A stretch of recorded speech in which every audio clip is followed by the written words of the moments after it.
오늘 4장에서는 법궤를 빼앗기고 엘리의 두 아들이 죽고 엘리도 죽고 손자는 사생아로 태어나고 며느리도 아이를 낳으면서 죽어요. 그래서 아이가 유복자가 되어지고 사생아가 되어진 그 집안의 3대가 한꺼번에 하나님의 심판을 받게 되어진 내용으로 4장이 끝이 납니다. 이 4장이 가장 큰 어떤 핵심을 단어를 뽑는다면은 진짜 은혜예요, 은혜. 하나님의 은혜를 모르는 사람들, 하나님을 잘 모르는 사람들과 하나님을 알지만 은혜가 없는 사람들, 하나님을 몰라서 선조들만 알고 있어서 은혜를 모르는 사람들과 하나님을 아는데 은혜가 없는 사람들, 그들이 이제 당하는 것들을 보게 되어지고 그들에게 하나님께서 어떻게 역사하신지를 보게 되어져요. 우리로 말하면 우리 집안이 3대의 신앙, 4대의 신앙이에요. 근데 하나님을 내가 몰라요.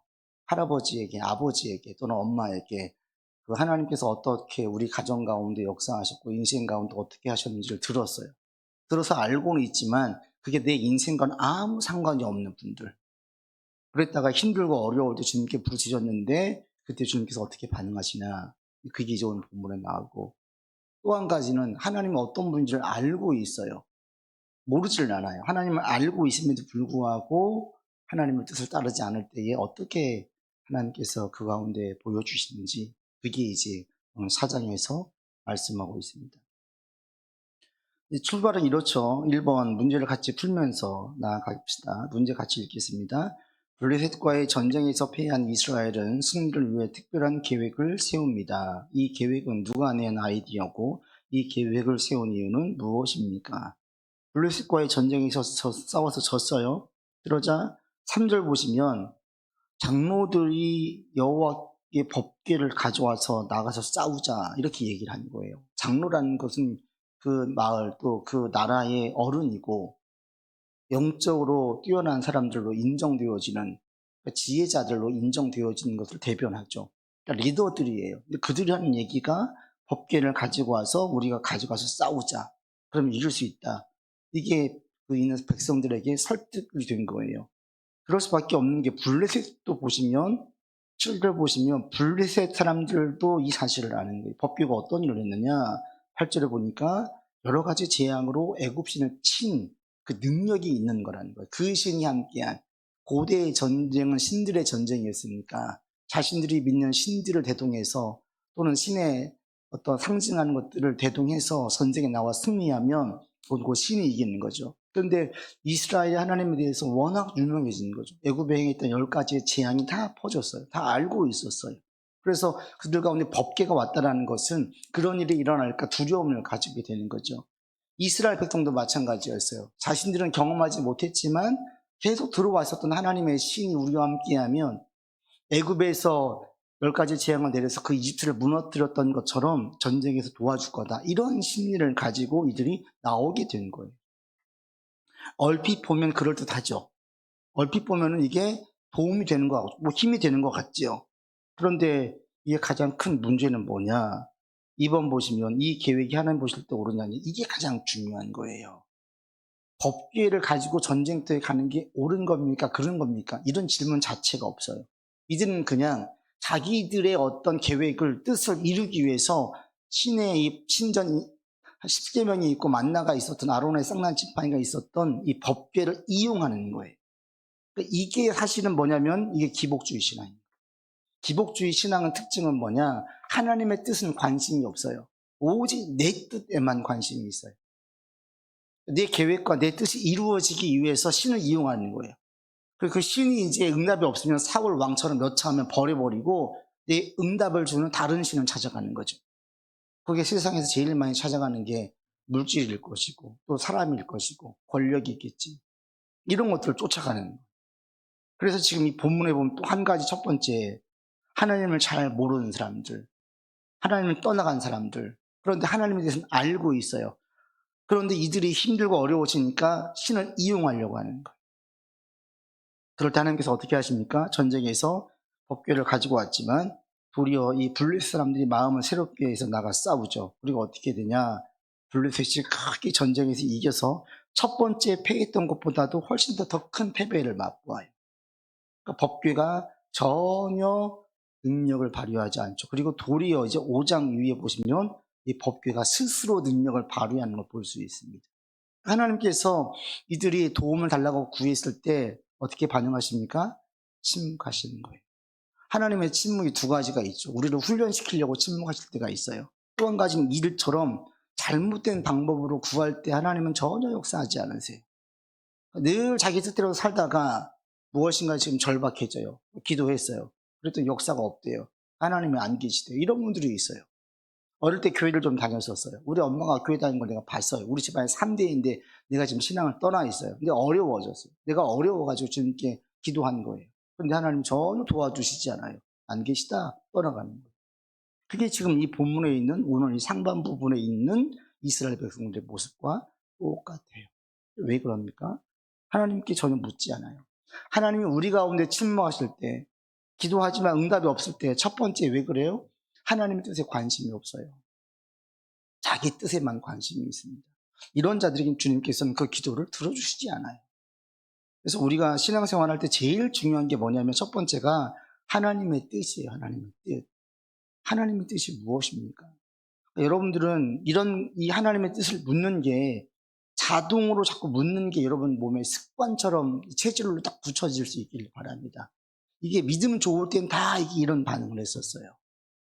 믿음이 이스라엘 민족도 모세 때 믿음이 이스라엘 백성들이 전체가 믿음이 좋았었고 다윗 때에 이 백성들이 믿음이 좋았어요. 하나님께 열심을 냈어요.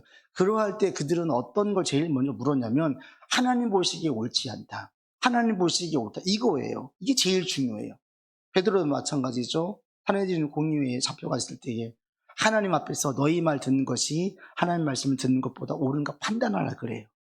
지금 자기가 사람들 앞에 섰는데 베드로는 하나님에 대한 자의식이 너무나 큰 거예요. 의식이 너무 큰 거예요.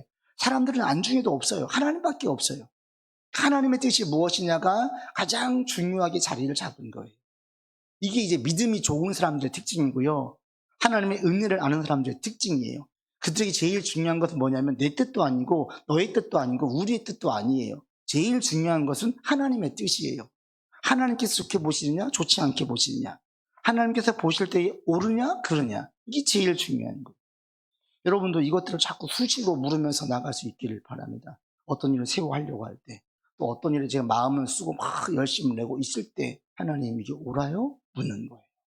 이게 습관이 되어지면 그런 사람들은 주의 도우심을 수시로 경험하게 되어져요. 하나님 지금도 살아계시지요. 많은 사람들 삶 속에 지금도 역사하시고 많은 분들이 간증을 해요. 근데 그 간증의 역사가 우리의 삶에서도 계속될 수 있어요. 저에게도 마찬가지입니다. 그런 경험들이 있고 이 경험들이 계속되어지고 목회할 때 이런 경험들이 한두 번이 아니죠. 근데 이 경험은 우리가 죽을 때까지 계속되는 거예요. 우리의 부모님, 우리의 식구들이 살아있는 날 계속 우리에게 지속적 영향을 주고받듯이 살아계신 하나님, 아브라함의 하나님, 이삭의 하나님, 야곱의 하나님, 산자의 하나님 되신 하나님께서는 우리의 삶에서 지속적으로 관여하십니다. 계속 관여해 주세요. 때론 증망해 주시고, 때론 위로해 주시고, 때론 지혜를 주시고, 때론 돕는 사람들을 붙여주시고, 다양한 방법으로 우리 가운데 역사하셔서 우리의 삶에서 계속 역사하십니다. 그러니까 우리가 세상을 떠나갈 때에는 다 주의 은혜로 여기까지 왔습니다. 이런 고백밖에 없는 거예요. 누가 하나님의 뜻을 수시로 묻는 사람. 그래서 여러분들이 하나님의 뜻을 자꾸 묻는 자 되기를 바랍니다. 하나님을 떠나가 버리자 이 백성들은 하나님의 뜻에는 전혀 관심이 없었어요. 오직 자기 뜻, 자기 생각, 자기 계획. 그리고 법궤를 이 전쟁터에 가지고 온 자체가 옳은지 그른지 자체를 묻지를 않아요. 법궤는 이런 용도로 쓰인 적이 없어요. 법궤의 이동은 전적으로 하나님의 명령에 의해서 움직였었지 자신들의 임의로 가지고 움직였던 적이 없어요. 이게 처음인 거예요. 그러니까 엘리 제사장은 그것을 알고 있다 보니 이게 두려워 떨리는 거죠. 이건 지금 하나님 앞에 옳지 않은데, 이건 단순히 자신과 자기 가정의 문제가 아니라 이스라엘 공동체의 죄로 인식을 하는 거예요. 그리고 그 앞에서 제일 첫 번째 죄를 짓기 주도했던 게 사실 제사장들이 되어지는 거죠. 그 신앙이 없는 이스라엘 백성들은 자신들의 문제를 해결하려고 법궤를 이용했고, 또 거기에 따라서 3번에 보시면 함께한 제사장이 있죠. 바로 엘리의 두 아들 홈니와 피느하스예요. 이들이 왜 갔겠습니까? 제사장들은 원래 전쟁터에 가는 게 아니에요. 제사를 지는 사람들이잖아요. 왜 따라갔겠어요? 갈 때에 이 이스라엘 백성들 향해서 법궤가 들어오니까 얼마나 환영했습니까? 이게 아마 홈리와 비누아스는 자기들을 환영하는 것으로 착각했을 겁니다. 거기에 도취되어 있어요. 이들도 하나님을 알지 못하는 자들이기 때문에 이게 지금 옳은지 그른지는 안중에도 없어요. 이 백성들이. 그래서 우리 가운데 정말 중요한 게 뭐냐면 여러분들 무엇인가 열심을 내는 것보다 더 중요한 게 옳은 부분에 열심을 내는 거예요. 하나님 보시기에 옳은가? 인생을 세울 때도 마찬가지죠. 하나님 안에서 세워나가는 거지. 그래서 하나님의 도움을 전혀 보지 못했고 4번 보시면 4번 같이 읽어봅시다. 언약궤를 진영에 두면 신적 능력의 힘으로 승리할 것으로 확신했던 이스라엘은 전쟁에 패하고 맙니다. 이때의 패배는 블레셋과 1차 전쟁과 비교할 때 얼마나 차이가 납니까? 1차 전쟁 때는 사망자가 4천 명이었어요. 2차 전쟁 때는 사망자가 3만 명이에요. 3만 명이 죽어요. 비교가 안 돼. 거의 10배 가까이 더 큰 피해를 봐요. 이게 이제 우리에게 말하면 그래 내가 이제부터 한번 기도해 볼게. 기도해요. 상황이 더 어려워지는 거예요. 안 도와주시는 거예요. 이런 경우에. 그러니까 이러할 때 진짜 영적으로 주님을 찾는 사람들은 깨달아요. 먼저 묻는 게 하나님 이게 옳아요? 여기서 시작을 해요. 그런데 이게 없는 사람들은 기복주의 신앙인들은 하나님의 뜻에 관심이 없기 때문에 내 계획을 도울래요? 안 도와줄래요? 도우시는 나한테 도운 신인 거예요. 그 신이 옳은지 그른지는 안 중요해요. 나를 도와주는 신이냐 도와주지 않는 신이냐 이것만 보는 거예요. 그래서 나를 도와주지 않으면 얼마든지 무당을 찾아갈 수도 있고 불교에 갈 수도 있고 다른 곳에 가서 도움을 구할 수도 있어요. 도움만 준다면.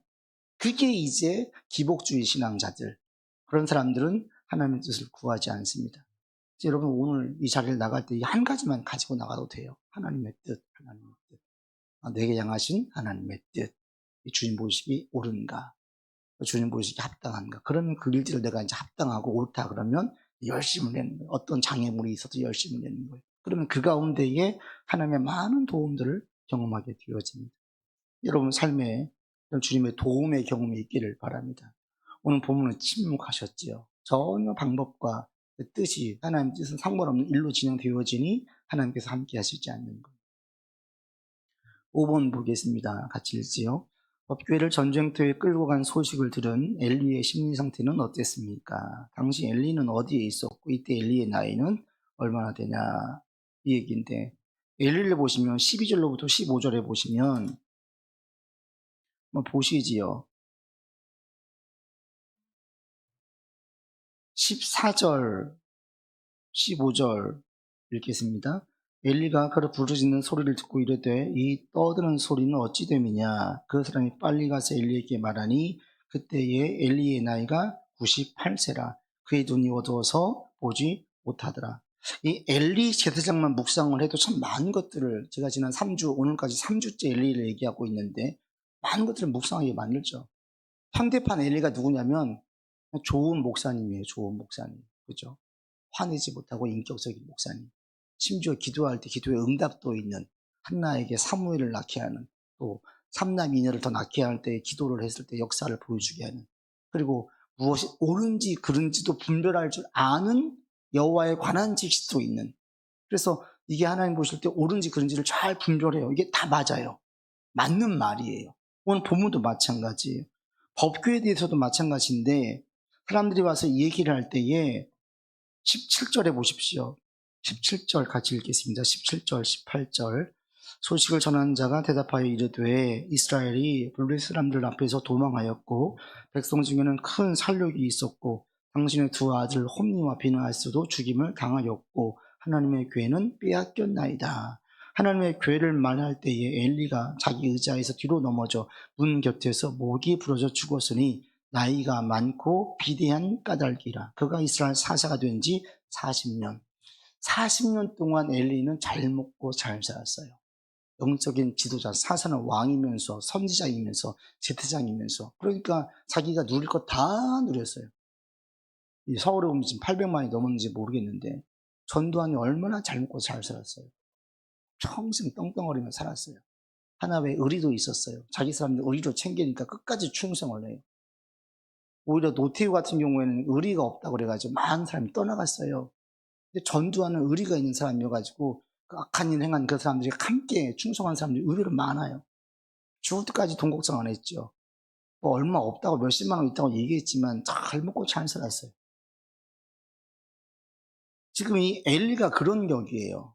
뭐 그 당시에 이스라엘로 비치면 왕이죠. 선지자, 제사장, 오히려 대통령보다도 훨씬 더 큰 막강한 힘을 가지고 있고 다 누렸어요. 무려 40년간.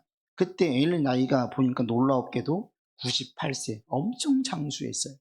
그때까지 한 번도 이의 삶에 재앙이 임한 적이 없어요. 어려움이 없어요. 잘 살았어요. 그런데 이 엘리는 무엇이 옳고 그른지도 알고 있는, 그러니까 이게 우리가 볼 때 혼란스러울 수 있는 사람들이에요. 신앙이 좋아 보이는, 기도 응답도 있어요. 하나님에 대해서 예를 들면 이렇게 볼 수 있어요. 제가 설교도 잘해요. 성경을 잘 풀어내요. 기도해 주니까 응답도 있어요. 그런데 하나님은 몰라요. 이럴 수도 있다라는 거예요. 엘리가 지금 그런 경우예요. 하나님도 알고 기도에 응답도 있는데, 그러니까 제사장으로 세운 그 자리에서 기도했기 때문에 응답이 된 것이지 엘리란 자체가 능력이 있는 게 아니지요. 그런데 하나님은 이 엘리에 대해서 계속 심판의 메시지를 주셨어요. 근데 엘리는 거기에 대해서 목이 곧은 백성이라. 그래서 본문도 다시 목이 부러져 죽잖아요. 여러 가지 의미가, 육체적으로 목이 부러져 죽었어요. 이 당시 나이도 많았는데 몸도 이렇게 비대했어요. 그건 잘 보이지 않아요. 엘리가 이 뚱뚱해졌다는 건 뭡니까? 잘 먹고 잘 살았어요. 98세라는 것은 구약에서 장수는 하나님의 축복이에요. 표면으로 볼 때에는 주님께 축복을 받은 자이고 하나님을 잘 아는 자이고 하나님의 능력도 있는 자로 보였는데, 실상은 나는 너를 모른다 그거예요. 이렇게 되면 이게 얼마나 무섭겠어요. 나중에 가서 하나님께서 우리를 모른다라고 얘기한다면. 근데 이 이야기는 엘리에게 이미 여러 번 경고했잖아요. 하나님을 알지 못하는 그 아들들에 대해서 제지하지 못하고 통제하지 못하고. 그래서 엘리를 향해서 뭐라고 얘기하십니까? 가장 크게 무서운 게 너의 아는 죄악으로 너를 보낸다. 아는 죄악. 죄인지를 알아요. 그런데 그냥 그것을 무시하고 그냥 가다 보니 이게 이 집안에 문제가 생기는데, 이렇게 하나님의 살아계심이 심판으로 나타나는 거예요. 얼마나 무서워요. 그리고 주님의 심판이 얼마나 무서운지 이 전방위적으로, 그리고 이 전 세대에, 집안에 있는 모든 세대에 동시에 다발적으로 확 일어나는 걸 볼 수가 있어요. 엘리의 두 아들은 전쟁터에서 같이 죽었어요. 신나게 교회 구경하고 전쟁 구경 갔다가 거기서 참전을 당했어요. 그 이야기를 듣고 교회를 빼앗겠다는 말에 엘리가 깜짝 놀라가지고 자빠져가지고 죽었어요. 목이 꺾여서 죽었어요. 그런데 동시에 또 어떤 일이 있습니까? 19절 이후에 보시면, 19절 같이 읽겠습니다. 그의 며느리인 비느하스의 아내가 임신하여 해산 때가 가까웠더니 하나님의 교회를 빼앗긴 것과 그의 시아버지와 남편의 죽은 소식을 듣고 갑자기 아파서 부려서 해산을 했어요. 사생활을 난. 그리고 아내도 죽어요. 엄마가 죽어요. 그러니까 애는 축복의 날에, 그날이 저주의 날이 돼버렸죠. 할아버지 죽고 아버지 죽고 자기 엄마도 죽고 갑자기 순식간에 고아가 돼버리는 거예요. 하나님의 저주가 임할 때에 40년간 계속 경고하셨어요. 몰라요. 그러자 하나님께서 그에게 심판을 반드시 주님의 때에 온전히 그리고 완전히 임하게 한다고 했는데, 이렇게 사장에서 역사하시는 거예요. 하나님께서 심판을 역사하세요. 이스라엘 백성들 가운데에는 전혀 도와주시지 않는 하나님께서 엘리 시대장과 그의 식구들한테 이렇게 무섭게 임하시는 거예요. 이걸 볼 때 우리가 여러 가지를 깨닫게 되지 않습니까? 하나님께서 심판을 하시면 누구도 막을 수가 없어요. 그리고 주께서 말씀하시면 반드시 이루어져요. 그리고 그 대상은 어느 누구도 예외가 없어요. 목사라고? 아니에요. 우리 집안이 3대 집안이라고? 아니에요. 그 신앙을 보고 얘기해요. 그리고 누구한테 책임을 물어요?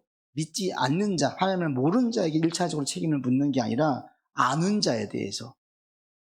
사무엘이 하나님의 음성을 들었을 때 사무엘은 영적으로 분별이 없었어요. 몰랐어요. 그걸 누가 알려줍니까? 엘리가 알려주잖아요. 그거 하나님의 음성이다. 그러니까 엘리는 하나님에 대해서는 잘 아는 자예요. 영적인 분별력도 있어요. 그런데 아는 대로 행하지 않는 거예요. 그걸 하나님께서는 더 큰 죄로 보세요. 그래서 우리가 하나님에 대해서 아는 게 중요한 게 아니라 우리는 하나님과 관계를 맺고 교제하는 게 중요한 거예요. 신약에 와서 예수님께서 너희가 내 안에 거하고 내 말이 너희 안에 거하면 무엇이든지 원하는 대로 구하라. 이게 뭐예요? 깊은 교제예요, 교제. 하나님은 이제 구약에서 신약으로 오면서 우리 가운데 예수 그리스도를 통하여서 하나님과 깊은 교제를 맺도록 했어요. 용어가 바뀌었어요. 아빠, 아버지로. 하나님은 우리 아버지가 된 거예요. 예쁜 교제를 맺도록 되었어요. 이게 없어지니까, 은혜가 없어지니까 하나님을 아는 사람도 결국 주 가운데 가고, 하나님을 모르는 사람들은 급할 때 자기 도움을 구할 때 신을 이용하려고 하고, 그러자 하나님은 침묵하시고 심판하셨습니다. 이게 이제 무서움이죠. 그래서 여러분 이걸 보면서 마냥 무서워할 필요가 없는 게, 내가 하나님을 알고 하나님의 뜻을 따를 마음이 있다. 뜻을 따르다가 넘어질 수도 있어요. 실수할 수도 있고 실패할 수도 있어요. 이건 문제가 안 돼요. 문제는 뭐냐면 하나님께서 말씀하시는데 돌이키지 않는 게 문제이지, 잘못한 것, 실수한 것은 별로 문제가 안 돼요. 우리 70번에 7번씩이라도 용서하시는 분이시기 때문에 잘못하면 하나님께 회개하면 돼요. 아무리 큰 죄라도. 우리가 아무리 죄를 지어도 다윗만큼 여러분 죄를 짓겠어요? 한 집안을 완전히 풍비박산 내버렸잖아요. 자기에게 충성했던 우리야 장군을 죽이고 그 의인을 죽인 거예요. 자기가 죄인돼서 그렇게 사울이 자기를 힘들게 할 때 그렇게 주님께 항변하면서 주님이 모든 것들을 다 하시지 않습니까? 라고 주님께 도움을 구했던 다윗이 자기가 그 짓을 하고 있잖아요. 이 죄에 빠지니까 우리야 장군을 죽이고 그 남의 아내를 빼앗다가 자기 아내로 삼고, 여러분 살면서 이런 죄를 짓는 자 있어요? 없어요, 우리는. 그런데 하나님 그 죄를 다 용서해 주시는 거예요. 그 집안을 다윗의 왕조로 세워주시는 거예요. 왜 그렇습니까? 이게 은혜예요, 은혜. 다윗에게 좋은 건 뭡니까? 그가 왕이었지만 하나님의 책망 앞에 바로 무릎을 꿇을 수 있었어요. 하나님이 가장 중요한 거예요. 사울 왕은 절대 꿇지 않아요. 엘리도 절대 꿇지 않아요. 여러분들 만약에 하나님께서 너 그거 잘못했어, 그럴 때 바로 무릎을 꿇을 수 있다면 우리는 이런 심판받지 않습니다. 다 용서해 주세요. 이게 은혜예요. 이런 사람들은 점점 성화시켜 주시고 성숙하면서 열매를 맺게 만들어 주십니다. 그래서 우리에게 하나님의 뜻이라고 알려주실 때 순종할 수 있는 마음, 잘못되었음을 알 때 진심으로 통회하고 돌이킬 수 있는 마음, 행동들, 이게 우리에게 있다면 우리에게는 이런 저주가 임하지 않아요. 그리고 저주가 이렇게 한날에 임한 것처럼 하나님의 축복 또한 이렇게 순식간에 임해요. 오히려 여러분 이걸 붙들고 나갔으면 좋겠습니다. 하나님을 이 벌 주시는 것으로만 무서워해서 늘 벌 주고 혼내시는 아버지, 엄마, 이것만 생각한다면 하나님에 대해서 오해하는 거죠. 하나님께서 벌을 주신 이유는 백성을 돌이키게 하기 위해서, 살리기 위해서이지 정말 죽이려고 하는 게 아니에요. 우리도 마찬가지인데 여러분이 이 시간 주의 은혜를 알고 은혜 가운데 갈 수 있기를 바랍니다. 그래서 은혜를 아는 자들은 하나님을 찾아요. 하나님 도와주셔야 돼요. 하나님 도와주시지 않으면 안 돼요. 이 마음이 있어요.